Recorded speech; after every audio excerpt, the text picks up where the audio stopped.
뒤로 뼈로 가는 칼슘에 대해서 이제 공부를 하겠는데 공부하기 전에 여러분 칼슘은 어떤 영양소에 속하죠?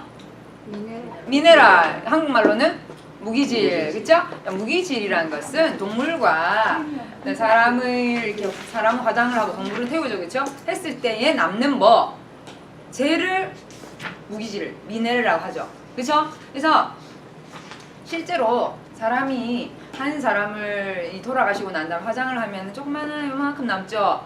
4% 전체 인체 4%밖에 안 남아. 근데 실제로 우리가 살아 있을 때는 머리끝부터 발끝까지 뼈로 안 이루어진 거 있어요, 없어요? 엄청 많은 부분을 차지하는 게 또 이 미네랄이에요. 근데 이 미네랄을 가만히 생각해 보면은 태웠는데도 다른 건 다 없어져. 탄수화물, 단백질, 지방은 다 없어져. 근데 미네랄은 그대로 남아 있다. 거기서 뭘 생각할 수 있을까요? 안 타. 끝에 남아. 뭘 생각할 수 있을까요? 우리 몸을 지탱하는 한 요소. 그게 아니고 지탱하는 요소인데 예, 저기 샤론님 이게 무슨 뜻이냐, 뭐가 잘 안 돼? 분해가 잘 안 된다는 소리죠. 그러니까 흡수력에서 우리가 생각할 수 있어요, 이걸요. 그래서 굉장히 입자가 어떻다? 끝까지 태워도 태우지 않은 입자다. 그래서 이게 굉장히 중요하지만 잘 보면은 이 분해가 잘 안 되고 흡수가 잘 안 되는 것일 수 있겠다라는 가정을 상상을 할 수 있습니다. 그렇죠? 그 다음에 이제 이거는 인체 내에서 이렇게 자체로 합성되기보다는 반드시 뭘 통해서 음식을 통해서 먹어야 되는 필수. 그래서 우리가 음식을 통해서 먹어야 되는 지방을 무슨 지방산 그러죠? 필수 지방산. 그러면 또 단백질을 음식을 통해서 먹어야 되는 단백질은 필수 아미노산. 그러면 이것도 필수 영양소, 미네랄도 그렇게 생각하시면 됩니다.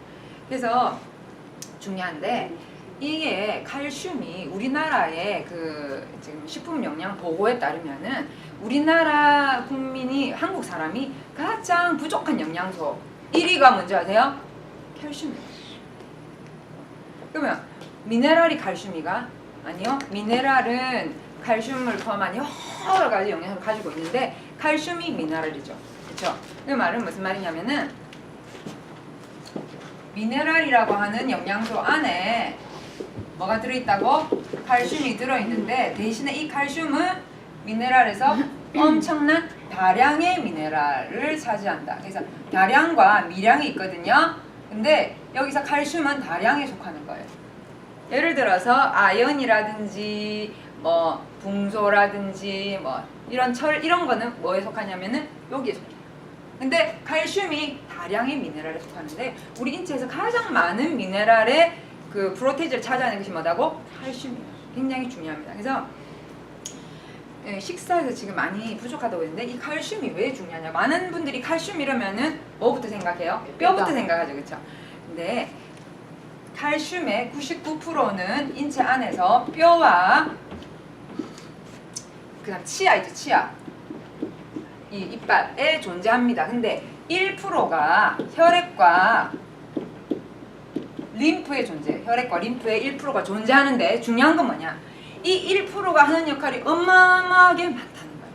사람들은 99% 뼈 치아니까 이게 더 중요하지 않나 생각하지만 이 1%가 제대로 못하면요 사람은 생명을 잃게 돼요. 이 1% 때문에 사람이 예를 들어서 자다가 지나거나 자다가 지나는 거 갖고 사람이 죽진 않지만 자다가 심장마비 와서 죽는 경우 이 1% 때문에 죽는 경우가 꽤 있습니다, 사실. 네, 왜 그러냐? 이 1%가 하는 역할을 제가 말씀드리면요. 얘는 인체의 생리 기능을 조절하는데 약 알칼리 체액을 유지합니다. 약 알칼리 체액 유지. 그래서 약 알칼리의 체액을 유지한 체액. 몸에 있는 물의 성질을 약 알칼리를 유지하는데 1%의 칼슘이 하고 있다. 두 번째는요.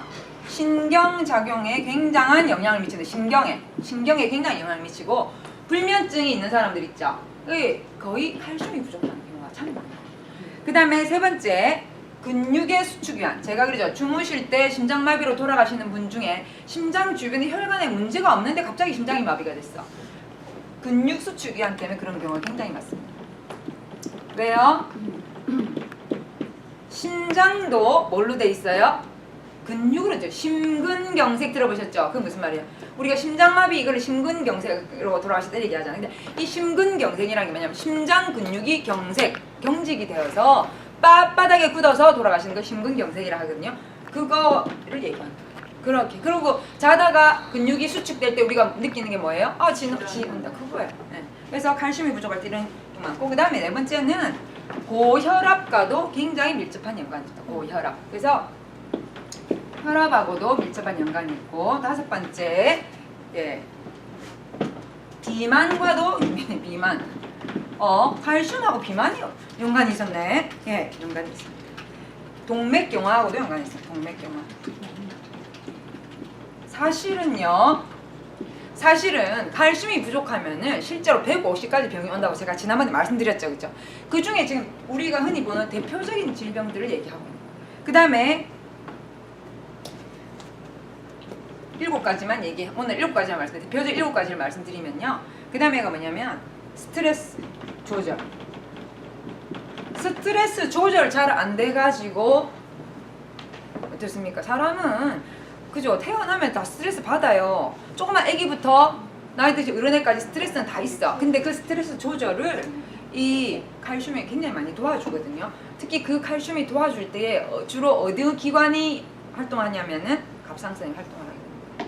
근데 이 칼슘이 부족하면은 갑상선의 기능이 이렇게 원활하게 잘 할 수가 없어요. 그래서 스트레스 조절을 어떤 사람은 똑같은 스트레스를 받았는데 제가 옛날에 비행기를 타고 베트남에 여행을 갔다가 이런 분들하고 같이 이렇게 여행 갔다 오는데 그날 우리나라에 큰 태풍이 있었어요. 여름에 엄청난 태풍이 있었어요.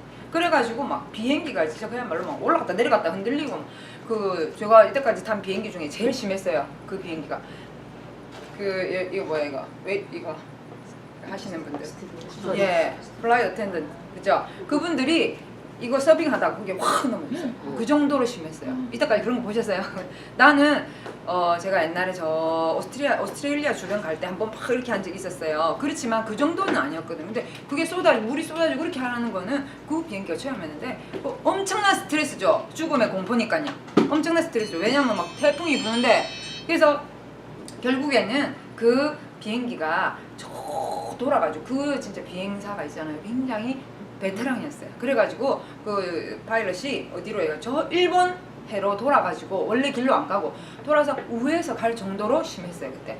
근데 똑같은 스트레스를 받았는데 영적인 부분도 있죠. 그게 그죠? 어떤 분은 막 울어, 막 우는 사람이 있고, 어떤 사람은 막 이렇게 있는 사람이 있고, 어떤 사람은 다른 사람 막 이렇게 위로해주는 사람이 있고. 여러분은 거기 어디에 속하십니까?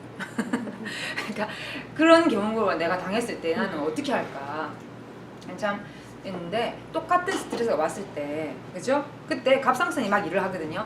갑상선아 빨리 움직여라 스트레스 받았다. 그거는 굉장히 큰 스트레스죠. 그렇죠? 그럼 또 작은 스트레스도 있어요. 고객이 말도 안 되는 거 가지고 뭐 할 때 클레임 걸 때 진짜 말도 안 되는 막 클레임 걸면 또 그것도 스트레스죠. 그럴 때 우리가 딱 그걸 대면하면은 갑상선이 다 워킹을 하거든요. 그때 갑상선이 혈액으로 내보내는 게 뭐냐? 칼슘이에요. 칼슘. 그래서 이 칼슘을 비롯한 이제 다량의 미네랄이기 때문에 칼슘이 제일 많이 나가고 그 따라 조그만한 것들이 따라가겠죠. 그렇죠? 근데 그것이 칼슘이 많을 때 빨리 완화가 되면서 도움이 된다 그 말이에요. 근데 저는 이 영양소보다 더 앞서는 것은 영적인 부분이라고 생각합니다. 영적, 정신적인. 왜냐면 영이 정신을 다스리고 정신이 몸을 다스리고. 근데 그 영이 정신을 잘 다스려서 또 정신이 몸을 다스리는데 몸에 영양소가 너무 부족하니까 또 그 다스림에 있어서 약간 이렇게 힘든 분들도 계시더라. 그래서 우리가 봤을 때 너무 좋은 분인데 아픈 분 있죠. 그런 분들은 다른 건 문제가 없고 몸만 잘 관리하면 돼요. 그런 분. 그래서 이런 것들 우리가 도와줄 수 있으면 좋겠습니다. 그 칼슘은 그럼 어떤 사람이 열심히 먹어야 될까요? 칼슘은? 그렇죠. 태어났을 때부터 언제까지? 네, 열심히 드셔야 되는 게 칼슘이에요. 그래서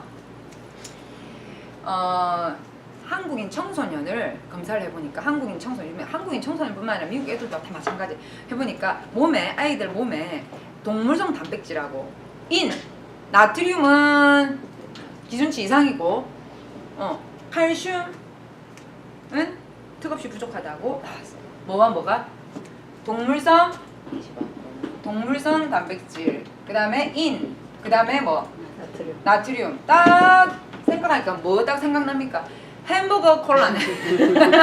딱 그렇잖아요, 햄버거. 피자. 왜냐하면은 동물성 단백질에 인 어디에 많이 들어있어요? 콜라에 많이 들어있고, 나트륨 어디에 많이 들어있어요? 콜라나 뭐 햄버거나 그런 데 많이 들어있죠. 제가 이런 것들을 이런 뭐 공격하고 싶은 게 아니라 그냥 지금 현재로 뭐 한 거 조사에 나온 게 이렇다는 거예요. 네. 자, 인은 칼슘과 결합을 잘합니다. 인은 우리 영양소 중에 인은 칼슘과 결합을 잘하는데 인이 적당하게 필요해요. 칼슘이 뼈가 될 때 적당하게 필요하나 이게 너무 많아 기준치 이상을 넘어서게 되면 그때부터 어떻게 하냐, 칼슘을 이렇게 잡아서 빼가지고 정착을 못하게 만들어버려요. 그거 어떻게 하겠어요? 남아 도니까 나가야 될 거 아이가 자기가. 칼슘아 같이 가자고 잡고 같이 나가버려. 그래서 인이 많은 음식을 먹은 아이들이 나중에 고혈당증에 걸릴 위험이 높아지는 거예요. 나트륨 어때요? 나트륨은 칼슘의 흡수를 방해하면서 몸에 물을 이렇게 순환을 안 시키면서 고이게 만들어요. 그러니까 저녁에 식사를 짜게 했다든지 식당에서 짠 음식을 먹게 되면은 특히 저녁에 라면 같은 거 끓여 먹을 때 막 스프를 엄청 넣어가지고 막 먹었다. 그럼 아침 되면 어떻게 돼요? 부었죠. 그 붓는 이유가 뭐예요? 그 안에 들어있던 나트륨이 수분 대사를 저해해서 수분이 원활하게 밖으로 잘 빠져나가게 못하고 잡고 있는 거예요. 나트륨의 특징은 항상 수분을 잡습니다. 그래서 나트륨을 좀 많은 식사를 했다 싶으면 빨리 나트륨이 빠져나가도록 뭐 어떻게 해야 되겠어요? 칼슘, 우리 칼슘 있죠. 나 칼륨이 풍부한 음식을 빨리 먹어줘가지고 칼륨이 풍부한 음식을 빨리 먹어줘서 이 나트륨이 빨리 밖으로 배출되게끔 도와주는 역할을. 그래 가만 봐봐. 나트륨이 밖으로 빨리 배출되려니 뭐가 필요하다 제가 지금 칼슘과 칼륨이 필요하다 그랬죠. 그러니까 칼슘이 인체에 뭐 하는 걸 방해하죠? 접착되는 걸 방해하는 거지. 그러니까 이런 게 많은 식사들 짜게 드시는 분들 있죠. 고혈당 오기 굉장히 쉽습니다. 그러니까 이 짜게 드시는 분들은 칼슘이 나트륨이 계속 있어가고 물이 계속 있으면 안 되니까 인체가 뭔가를 혈액 안에 있는 칼슘을 잡당겨가지고 빨리 밖으로 나가고 싶거든요. 밀어내려고 하는 거예요. 그러다 보니까 칼슘을 밖으로 빠져나가게 만드는 거예요. 그래서 이런 영양소들은 굉장히 도움이 안 되고, 그러면은 칼슘이 흡수되는데 도움된 영양소는 뭘까요? 여러 가지가 있죠. 마그네슘도 있고 또 뭐예요? 칼륨도 있고. 근데 또 하나가 뭐냐? 바이라민 중에서는요. 바이라민 D. 바이라민 D만 생각하시면 아니 됩니다. 흡수에 직접적으로 영향을 주는 것은 바이라민 C. 바이라민 C와 그 다음에 여성 호르몬인 에스트로겐. 에스트로겐이 칼슘을 뼈에 가져다주는 수레예요. 그래서 여성분들이 갱년기가 오면은 칼슘 흡수율이 10%로 떨어진다고 합니다. 나는 완전히 막 잔멸치 많이 먹고 우유 많이 마셔가지고 칼슘 많이 흡수할 거야 했는데 실제로 한 박스를 먹으면 그 중에서 10% 미만으로 흡수가 되니 배만 부르고 흡수는 적게 되니 이런 낭비가 어디 있어요? 굉장히 이게 문제인데요.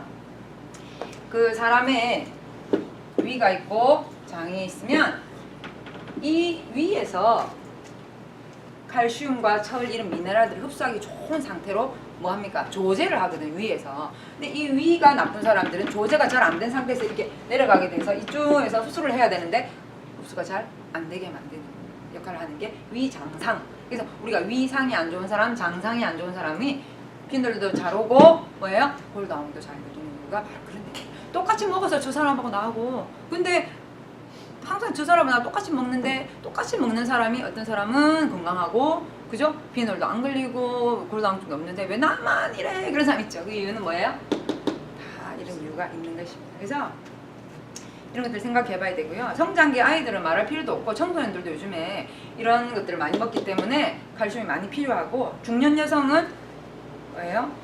여성 호르몬이 떨어지면서 여성 호르몬이 떨어지는 것과 칼슘 흡수율의 저하가 똑같은 비율로 떨어지고 있거든요. 그래서 그거 그냥 우리 생각해봐야 되고 노년층들은 필수적으로 칼슘제를 먹어야 돼요. 왜? 칼슘을 먹어서 소화시키는 소화력도 떨어지고 그죠? 먹는 양도 줄어들고 흡수도 잘 안 되니 반드시 칼슘을 뭐 해줘야 돼요? 보충으로 드셔주셔야 돼요. 근데 어떤 칼슘을 어떻게 먹는가가 저는 굉장히 중요하다고 생각합니다. 그 다음에 다이어트한 여성들 있죠. 다이어트한 여성들 30대 다이어트 여성들의 49%가 골다공증기가 있다고 합니다. 실제로. 그러니까 49%가 골다공증 3등급 판정을 받았다고 합니다. 골다공증 3등급 판정이란 식이요법과 의료적인 그런 도움이 반드시 필요한 것이 골다공증 3등급이거든요. 근데 다이어트하는 30대 여성의 49%가 골다공증 3등급이래요. 그럼 어떻게 하는 거야? 심각하다는 거예요. 그런 다이어트 계속 하다가 옛날에 그런 말 있거든요. 다이어트 반복되는 다이어트가 수명을 줄인다 이런 말이 있어요. 그러니까 다이어트도 잘못된 다이어트를 반복하게 돼요. 굶고 먹고 막 굶고 먹고 이런 걸 계속 반복하게 되면요, 영양 균형이 맞지 않은 다이어트는 면역을 떨어뜨리고, 제가 다이어트를 반복해서 했던 분이 그 암이 발병했는데, 제가 옛날에 저는 이론 처음 시작하고는 상담을 할 때 왜 암이 걸렸다고 생각해요. 나이도 젊은 분이더라고. 근데 이분이 얘기하는 게 자기가 너무 다이어트를 굶고 그런 한 다이어트 있죠. 그런 다이어트를 너무 많이 반복했다고 자기가 입으로 그런 얘기를 하더라고. 그러니까 굉장히 이거 이렇게 영양 균형이 맞지 않은 다이어트. 저 같은 경우에 보세요. 여러분 다 아시다시피 200파운드 가까이 됐던 제가, 그렇잖아요. 110파운드로 내려올 때에 우리 생식으로 했잖아. 그러니까 아무 부작용도 없으면서 뭐예요? 다이어트도 잘 되고 오히려 요요 현상도 없고 좋아졌는데, 그렇지 않은 잘못된 방법의 다이어트는 굉장히 사람의 건강을 망칩니다. 저는 그 다이어트 하면서 내한테 있던 지병이 다 없어져 버렸어요. 지병이라 하면 바로 당장 죽지는 않으나 오랫동안 괴롭히는 것들 있잖아요. 비염, 아토피, 축농증 뭐 이런 거 있잖아요. 그 다음에 편도선염이 저는 3개월에 한 번씩 걸렸거든요. 편도선이 안 요즘이 아니라 아예 없어져 버렸어. 그냥 편도선이 붙지를 않아. 무슨 뜻이에요? 편도가 잘 붙는다는 것은요, 면역이 굉장히 안 좋다. 왜? 편도는 1차 면역기관이거든요. 그러니까 그런 것들이 이렇게 몸을 좋게 만드는 다이어트가 있는가 하면, 다이어트하는 데서 살은 빠지나 몸은 나빠진 다이어트가 있다. 굉장히 이거 생각해 봐야 되는 건데, 칼슘이 그 다이어트하고 굉장히 밀접한 연관이 있다는 거를 우리가 알아야 되겠습니다. 그러면 얼마나 어떻게 먹어야 될까 굉장히 중요하죠. 자, 칼슘을 먹을 때에 우리가 꼭 중요하게 생각하는 게 뭐냐면, 이 원료가 흡수가 잘 되는 원료인가, 그 다음에 얼마나 먹어야 될 것인가, 그 다음에 어떻게 먹어야 될 것인가, 이거 굉장히 중요하거든요. 그래서 오늘은 그거를 우리가 좀 생각해 보면서, 그 다음에 칼슘과 질병에 대해서 그 다음에 제가 설명을 하도록 하겠습니다. 칼슘이 부족할 때에 어떤 질병과 밀접한 연관이 있는지를 생각해 보도록 하겠습니다.